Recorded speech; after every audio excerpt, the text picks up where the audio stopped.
Hindi sila makasagot, at dahil ayaw nilang madungisan ang pangalan ng kanilang pamilya, sinabi ni Chum sa lahat na magpatira pa.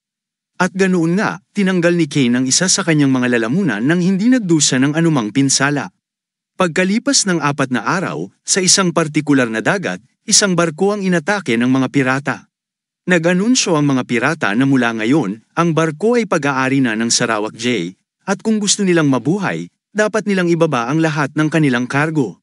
May isang lalaki sa barko na tumangging ibaba ang kanyang ari-arian. Ngunit nang siya ay papatayin na ng isa sa mga pirata, naputol ang kamay ng pirata nang hindi niya alam kung sino ang gumawa nito, at sumigaw siya sa sakit.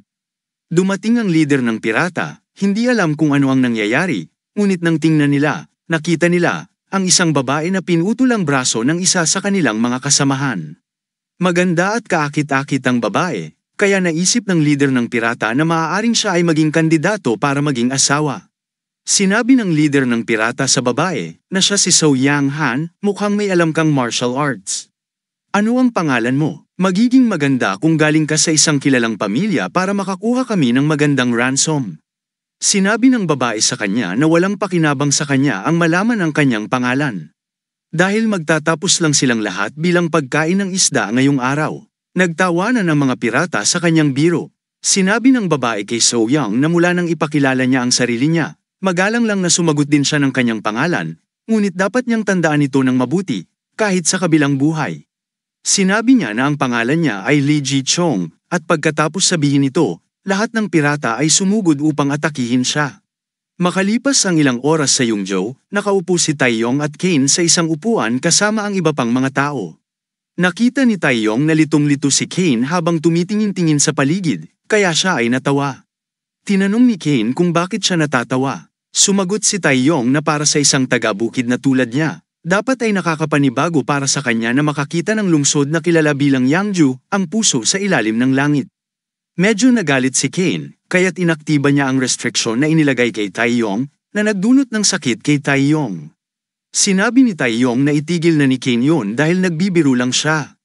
Tinanong ni Kane kung bakit sila narito sa unang pagkakataon. Sinabi ni Taeyong na ang Hangzhou ay kung saan matatagpuan ang punong tanggapan ng Martial Alliance, at bilang isang inspector ng alyansa. Kailangan niyang iulat ang nangyari sa pamilya Gigabyte, pati na rin ang katotohanang may hawak sila ng isang bagay. Kailangan din niyang iulat ang dahilan sa pagpatay sa tagapagmana ng pamilya Gigabyte. Ngunit sinabi ni Kane sa kanya na narinig na niya yun habang papunta sila sa Hangzhou. Gayunpaman, ang hindi pa niya nalalaman ay kung bakit sila nakaupo dito at pinapanood ang mga kakaibang tao. Sumagot si Taeyong na siya ang opisyal na saksi para sa laban ngayong araw, at may isang tao siyang gustong ipakilala kay Kane. Sinabi ni Taeyong na ang taong gusto niyang makita ni Kane ay si Lig John. Ngunit walang ideya si Kane kung sino yun. Tinanong niya si Kane kung narinig na ba niya si Shin Woo, ang pinakamagaling na swordsman ng Washan. Ngunit hindi maalaala ni Kane na narinig niya ang pangalang yun o ang titulo. Nainis si Taeyong sa katangahan ni Kane at buong puwersa niyang sinabi na si Shin Woo ang pinakamahusay na swordsman. Sinabi niyang kabilang si Shin Woo sa mga pinakamalalakas sa mga hindi nakapasok sa nangungunang 10 martial artist. May mga nagsasabi pa ngang ang kanyang kakayahan ay ka-level ng top 10 martial artists. Nagtaka si Kane, teka, sandali. Sinabi mo ba na siya ang isa sa mga nasa ibaba lamang ng top 10 martial artists?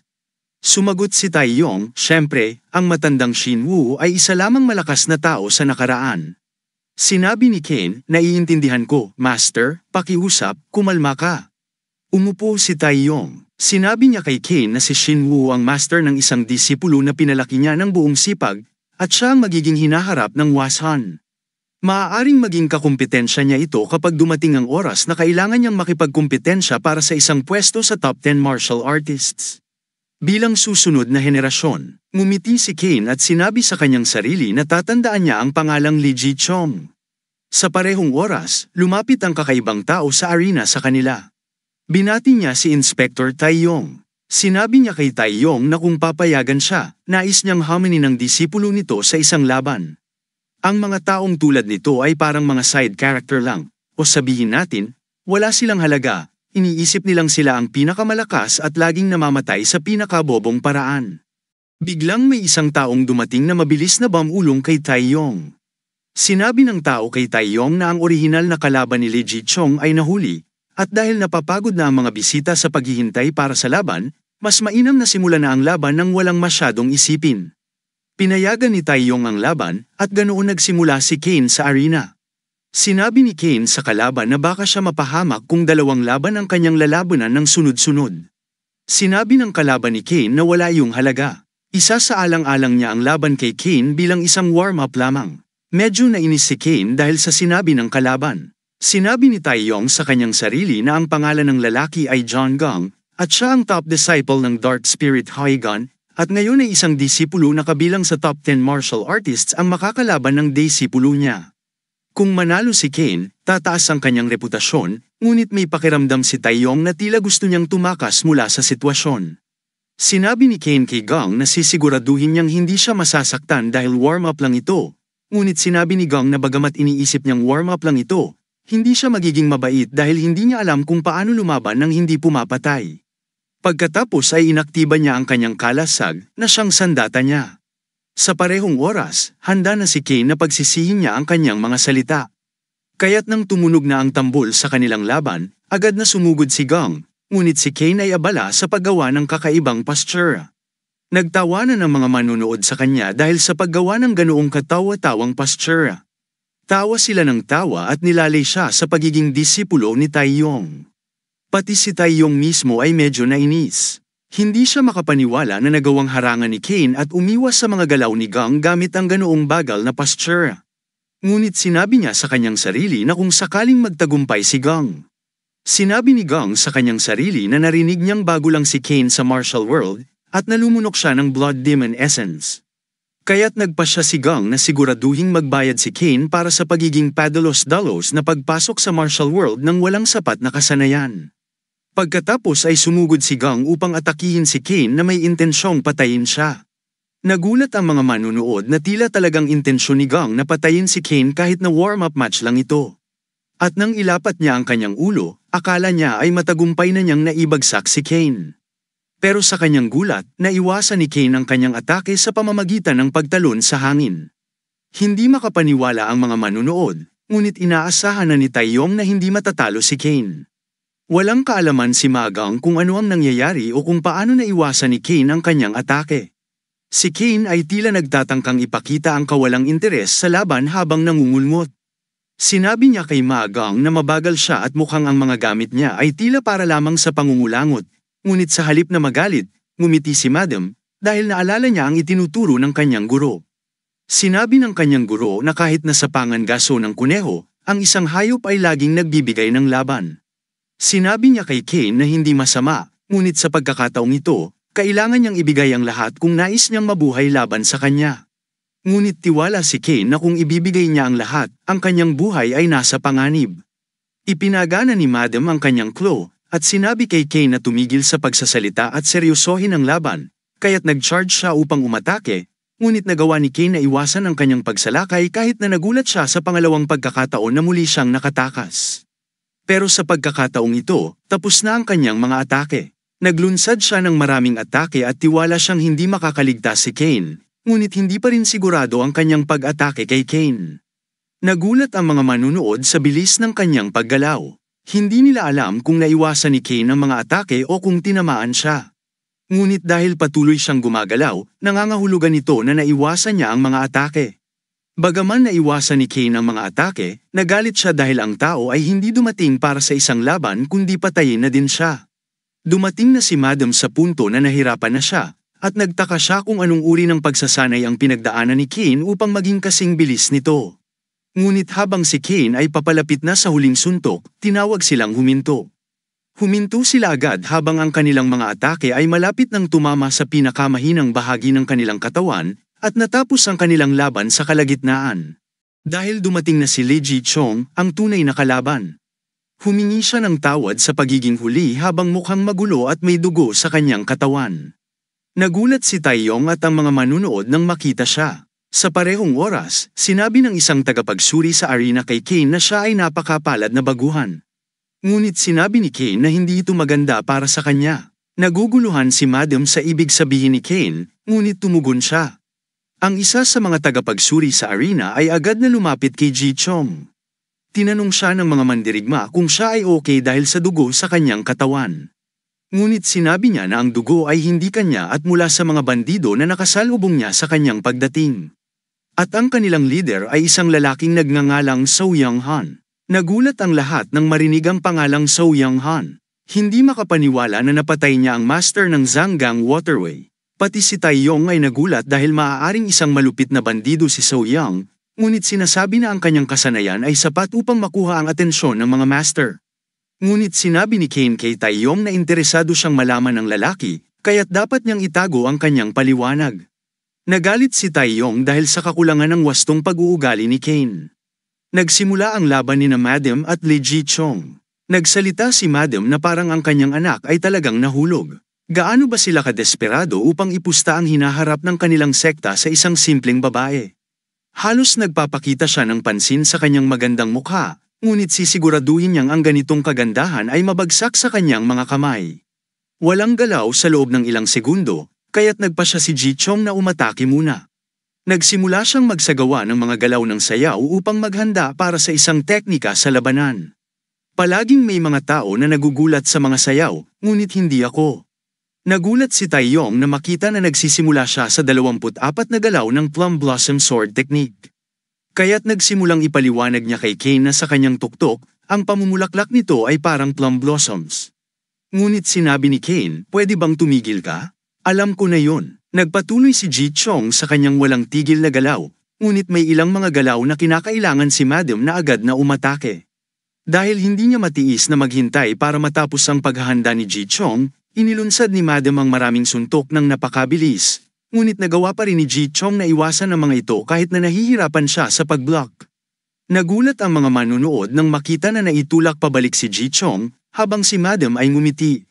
Sinabi niya sa sarili na kung nakita ng kanyang guro ang kanyang mga galaw, tiyak na mapapansin nila ang lahat, at gagawin niyang kilala ang pangalang Moonhang sa buong mundo ng martial arts. Pagkatapos, naglunsad siya ng isang nakamamatay na tuwid na suntok, ngunit naiwasan ito ni Ji Chong, at tanging nagawang putulin lamang ang kanyang buhok. Sinabi ni Taeyong sa sarili na ang espesyalidad ni Han Moon ay ang kanyang hindi inaasahan, matalino, at patuloy na nagbabagong mga teknik, at para sa isang batang prodigy tulad ni Ji Chong na may maraming pagsasanay. Ngunit kaunting tunay na karanasan sa laban, magiging mahirap ang laban para sa kanya. Sinabi niya kay Kane, ang aking magaling na disipulo, sino sa tingin mo ang mananalo? Sumagot si Kane, ang babae ang mananalo. Nagulat si Taeyong sa sinabi nito dahil ang babae ay tila nasa malaking problema. Ngunit sinabi ni Kane sa kanya na ang lahat ng mga atake ay bahagi ng plano. Sinabi ni Taeyong sa sarili na tama ang sinabi ni Kane, ngunit tila wala ng pagkakataon si Ji Chong na makapag-counter-attack. Sinabi ni Madam, panahon na. At sa sandaling yun, nakaramdam ng kakaiba si Ji Chong, parang ang kanyang katawan ay nakasabay sa ritmo ni Madam. Napansin ni Ji Chong ang kahinaan ni Madam sa kanyang mga galaw at agad niyang ipinagana ang kanyang teknik sa pamamagitan ng mga kakaibang galaw. At bang, tinamaan niya si Madam. Ngunit nagawa ni Madam na i-block ito. Hindi tumigil ang babae at nang malapit na siyang maglunsad ng isa pang atake, napansin niyang may mali kay Madam. Agad niyang pinatigil ang kanyang armas at sa kanyang gulat, napansin ang maraming dugo na lumalabas mula kay Madam. Hindi makapaniwala si Taeyong sa kanyang nakita. Sinabi ni Kane, eksaktong nangyari ayon sa plano. Dapat na tinasa ni Madam ang kanyang kalaban ng mabuti at kumilos ng naaayon. Sa una, hindi naisip ni Taeyong kung ano ang ibig sabihin nito. Ngunit napagtanto niya na si Kane ang dahilan kung bakit umagos ng maraming dugo si Madam dahil sa suntok na halos tumama sa kanyang tiyan. At sa gayon, namatay ang nagmamalaking lalaki sa pinakamasakit na paraan nang hindi man lang alam kung ano ang nangyari. Nagulat ang mga manunood sa pagkawala ni Madam. Kahit si Ji Chong ay hindi makapaniwala. Makaraan ng ilang oras, sa ibang lugar sa Homeland Sect, dinala si Madam sa isang sekta upang suriin.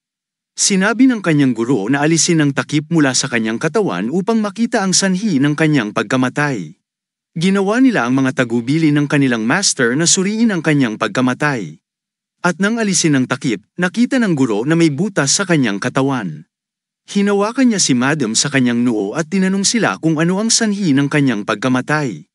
Isa sa mga taga-suri ang sumagot, hindi kami sigurado. Ang isa pang taga-suri ay nagdagdag, mula sa nakita niya, nahulog si Madam at Dom Hugo sa laban, kaya't pinaghihinalaan niyang maaaring dulot ito ng teknik na panloob na enerhiya.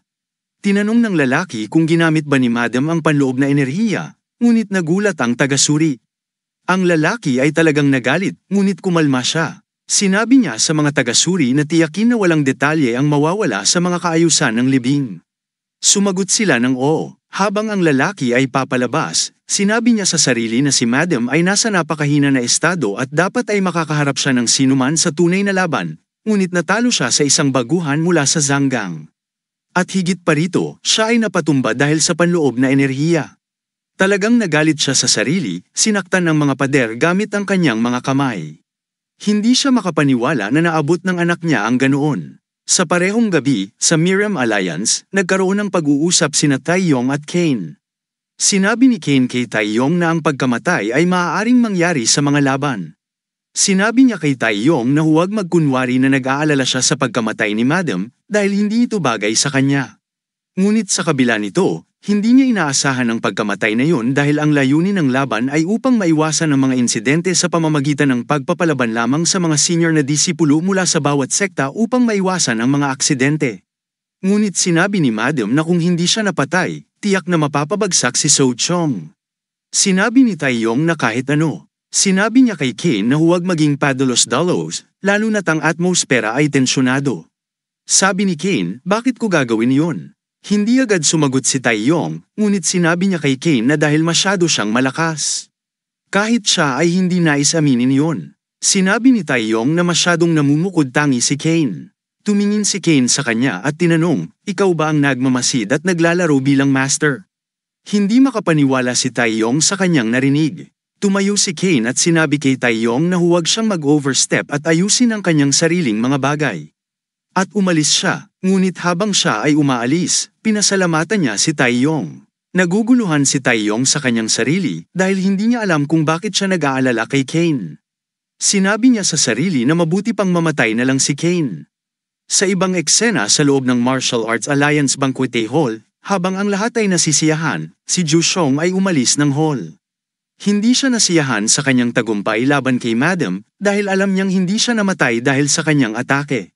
Biglang naalala ni Ju Xiong ang halos pagtama ni Kane ng kanyang suntok kay Madam, kaya't pinaghihinalaan niyang si Kane, ang disipulo ni Taeyong, ang dahilan ng pagkamatay ni Madam. Ngunit habang iniisip niya ito, nakita niya si Kane na naglalakad sa kalye, samantalang ang pinuno ng Haumon ay nakatingin sa kanya mula sa bubong ng isang gusali, ang kanyang mga mata ay puno ng nakamamatay na galit.